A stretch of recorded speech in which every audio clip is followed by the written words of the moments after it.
Hi, everybody. Welcome to this last weekly Connect in November. This week we are going to be teaching the kids about the Last Supper and communion. So we're going to be in 1 Corinthians 11:23 through 26, and then we're going to be talking a lot about the Exodus and the reason for the first Passover and such back in Exodus 12. So lots to do. If you are the storyteller, it's a pretty tough one. There is a way to that you can act it out and act like you're a different detective. Maybe get some sunglasses and a fedora or a trench coat or something like that. You can work with the lights. It's all written out in here in the curriculum. And then you act like you're Eric or Erica Spade and you're like a different detective.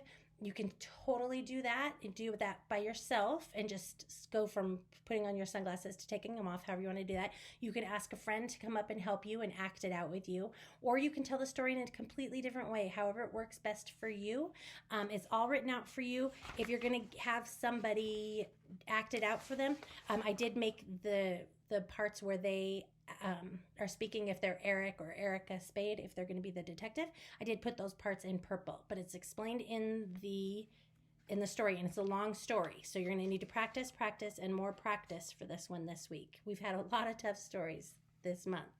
And then you'll take your offering, and then you will do communion. We're going to do an actual communion in the it's not going to be super, super formal. It's going to be just kind of explaining to the kids that this is how they do communion downstairs.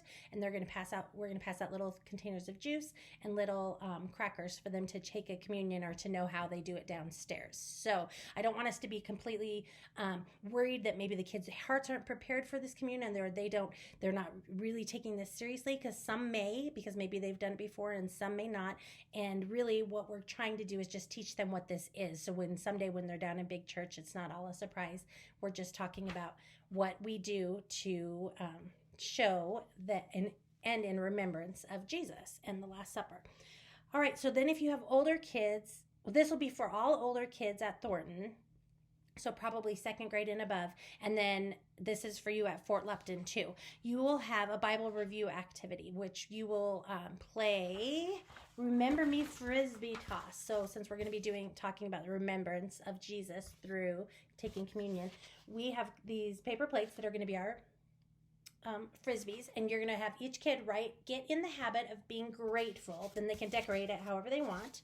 And then you're going to ask them questions about the story. I have written down some questions for you. If you need more questions, you can add them however you want to do it. And then if somebody asks or answers the question correctly, they get to throw their frisbee into like a trash receptacle. So you'll just take your trash can and put it over there. Or if you have a bigger box, that'd be a great idea too. So for me, I'm horrible at throwing a frisbee. I'm even worse at throwing a paper plate that's pretending to be a frisbee. So it was really, really hard for me. So if you're working with the younger kids, or if they seem to be struggling trying to get it in the receptacle, maybe you can just put a piece of tape on the line for where they stand when they throw it, and then a piece of tape clear across the room. And if they get it over the piece of tape, they get a point or something, and you keep score on the board so that they get points, however you want to do it. So that's one thing. And then you're also going to be playing something called Habits Charade if you have time after that.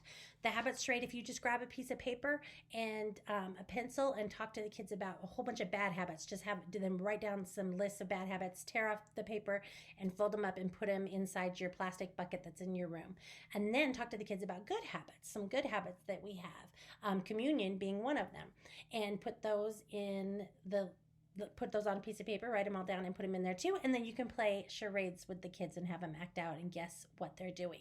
So that is for the older kiddos. If you are working with the younger kids at Thornton, you will be making a little craft about communion. So you'll have a cup and you'll have bread that you will glue to a piece of paper, and then let the kiddos color that in. And then you will also be talking to the kids, let me make sure I have this, about good and bad habits, similar to what we're doing with the Habits Charade, but rather than having them act it out, there will be smiley faces and sad faces, and the kids will have to determine whether each habit that you mention and talk about is a good habit or a bad habit. So that is it for this week. There's so much going on. I hope you have fun with the kiddos. I also hope you have a great Thanksgiving and enjoy yourself so much with your family. Thank you so much for doing this for Crossroads Kids. And if you have any questions, you can call myself, Jess, or Alicia, and we would love to help you out. Thank you so much. Have a great week.